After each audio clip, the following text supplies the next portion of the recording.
कभी सोचा है एक बटन दबाते ही कमरा रोशन कैसे हो जाता है, या फिर हमारा फोन जो घंटों हमारा साथ देता है वो चार्ज कैसे होता है? ये सब बिजली का कमाल है और आज हम इसी जादू के पीछे की साइंस को समझने वाले हैं। ये हमारी पूरी दुनिया को चलाती है और यकीन मानिए इसे समझना उतना भी मुश्किल नहीं है। तो आज का हमारा सफ़र कुछ ऐसा रहेगा। हम शुरू करेंगे कि आखिर ये करंट है क्या चीज़, फिर देखेंगे कि इस करंट को चलाने के लिए धक्का कहाँ से आता है, फिर हम बिजली की दुनिया के सबसे बड़े नियम यानी ओम के नियम को जानेंगे। उसके बाद हम रुकावट यानी प्रतिरोध की बात करेंगे और आखिर में देखेंगे कि इन सब को मिलाकर हमारे रोज़मर्रा के उपकरण कैसे काम करते हैं। तो चलिए शुरू करते हैं। ठीक है, तो सबसे पहले सबसे बुनियादी सवाल, जब हम कहते हैं कि तार में करंट है तो असल में उस तार के अंदर क्या चल रहा होता है? इसे समझने का सबसे आसान तरीका है एक नदी के बारे में सोचना।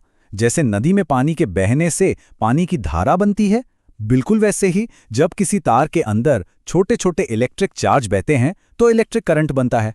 तो सीधी सी बात है, इलेक्ट्रिक करंट यानी चार्ज का बहाव। तो अगर हम इसे साइंटिफिक भाषा में कहें तो इलेक्ट्रिक करंट ये बताता है कि चार्ज कितनी तेजी से बह रहा है।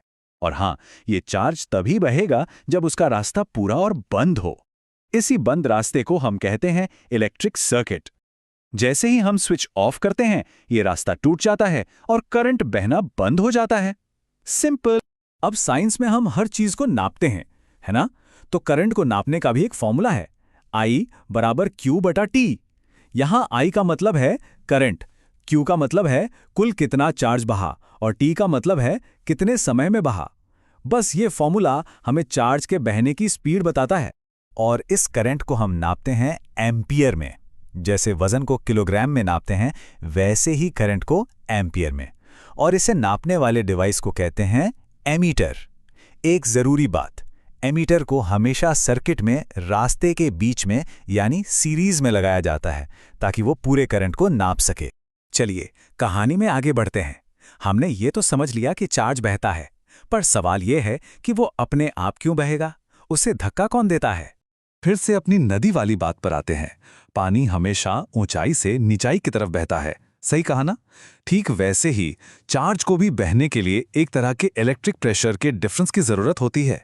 और ये प्रेशर डिफरेंस कौन बनाता है? हमारी बैटरी या सेल। इसी इलेक्ट्रिक प्रेशर के डिफरेंस को हम कहते हैं विभवांतर या आम भाषा में वोल्टेज।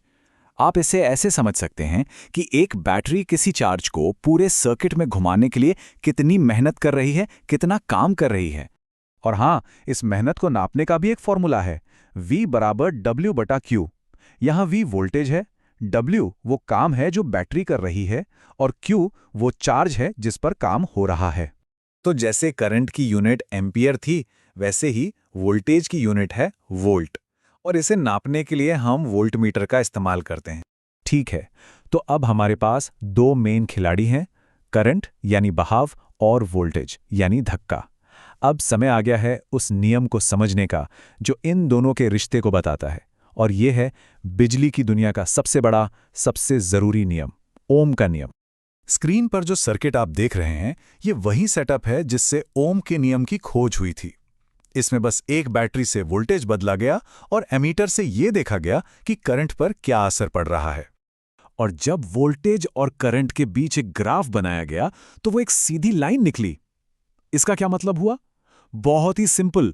इसका मतलब है कि आप जितना ज्यादा वोल्टेज बढ़ाएंगे यानी जितना ज्यादा धक्का देंगे, करंट भी उतना ही तेज बहेगा। ये दोनों एक दूसरे के सीधे समानुपाती हैं, यानी डायरेक्टली प्रोपोर्शनल। और बस यही है ओम का नियम। इसका फेमस फॉर्मूला है V = IR। V हो गया वोल्टेज, I हो गया करंट। पर ये R क्या है? R है प्रतिरोध या रेजिस्टेंस। ये हमारी कहानी का तीसरा और बहुत ही अहम किरदार है। तो अब सवाल ये है कि ये R या रेजिस्टेंस आखिर है क्या? ओम के नियम का ये तीसरा पहिया क्या काम करता है? चलिए इसे भी समझते हैं। तो देखिए, रेजिस्टेंस का सीधा सा मतलब है रुकावट। जैसे एक पतले और लंबे पाइप से पानी धीरे धीरे बहता है ना? बस वही हिसाब बिजली के साथ है। तार जितना लंबा होगा रुकावट उतनी ज्यादा होगी, तार जितना पतला होगा रुकावट उतनी ज्यादा होगी।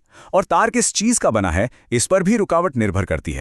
इस रुकावट को नापने का भी एक सूत्र है, R = रो गुणा L बटा A। ये वही बात कह रहा है जो हमने अभी समझी कि रेजिस्टेंस R लंबाई L के साथ बढ़ता है और मोटाई A के साथ घटता है। और ये जो निशान है रो, ये बस तार के मटेरियल के बारे में बताता है। जरा इस टेबल को देखिए, कितना मजेदार है। चांदी जैसी धातुओं की रुकावट यानी प्रतिरोधकता बहुत ही कम होती है, इसलिए वो अच्छे चालक यानी कंडक्टर हैं। दूसरी तरफ कांच की रुकावट इतनी ज्यादा है कि वो करंट को बहने ही नहीं देता, इसीलिए उसे इंसुलेटर कहते हैं। अब समझ आया कि बिजली के तार तांबे के क्यों होते हैं और उन पर प्लास्टिक क्यों चढ़ा होता है। चलिए, अब जब हम तीनों किरदारों वोल्टेज, करंट और रेजिस्टेंस को जान गए हैं, तो देखते हैं कि जब एक से ज्यादा रेजिस्टेंस या रेजिस्टर को एक सर्किट में जोड़ा जाता है तो क्या होता है। इनको जोड़ने के दो खास तरीके हैं। पहला तरीका है श्रेणी या सीरीज, जिसमें रेजिस्टर्स एक के पीछे एक लाइन में जुड़े होते हैं, जैसे ट्रेन के डिब्बे। दूसरा तरीका है समानांतर या पैरेलल, जिसमें हर रेजिस्टर को एक अलग रास्ता मिलता है, जैसे हाईवे पर गाड़ियों के लिए अलग अलग लेन होती हैं। अब ये समझना बहुत बहुत जरूरी है, खासकर एग्जाम के लिए। सीरीज में क्योंकि रास्ता एक ही है तो करंट सब में बराबर रहता है, लेकिन वोल्टेज बढ़ जाता है। पैरेलल में ठीक इसका उल्टा होता है, वोल्टेज सबको बराबर मिलता है, लेकिन करंट अलग अलग रास्तों में बढ़ जाता है। हमारे घरों की सारी वायरिंग पैरेलल में होती है, ताकि हर पंखे, हर बल्ब को पूरा 220 वोल्ट मिल सके। और अब हम आते हैं अपने आखिरी टॉपिक पर।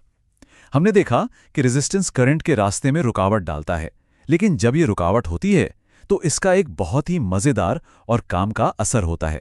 इसे कहते हैं जूल का तापन नियम। सीधी भाषा में, जब भी करंट किसी रुकावट से गुजरता है तो वो गर्मी पैदा करता है। आप इसे एक तरह का इलेक्ट्रिक फ्रिक्शन समझ सकते हैं। जितना ज्यादा करंट, जितनी ज्यादा रुकावट और जितनी देर तक करंट बहेगा, उतनी ही ज्यादा गर्मी पैदा होगी। इसी सिद्धांत पर हमारा हीटर, टोस्टर और पानी गर्म करने वाली रॉड काम करते हैं। और इसी के साथ हम आपको इस सवाल के साथ छोड़ते हैं। सोचिए, बल्ब का जो फिलामेंट होता है वो बहुत पतला होता है, यानी उसका रेजिस्टेंस बहुत ज्यादा होता है। वहीं जो तार प्लग से बल्ब तक आती है वो मोटी होती है, यानी उसका रेजिस्टेंस कम होता है। अब जूल के हीटिंग लॉ को याद कीजिए, H = I²RT। समझ आया कि फिलामेंट क्यों इतना गर्म हो जाता है कि चमकने लगता है, जबकि मोटी तार ठंडी रहती है। बस यही छोटे छोटे नियम मिलकर हमारी दुनिया को रोशन करते हैं।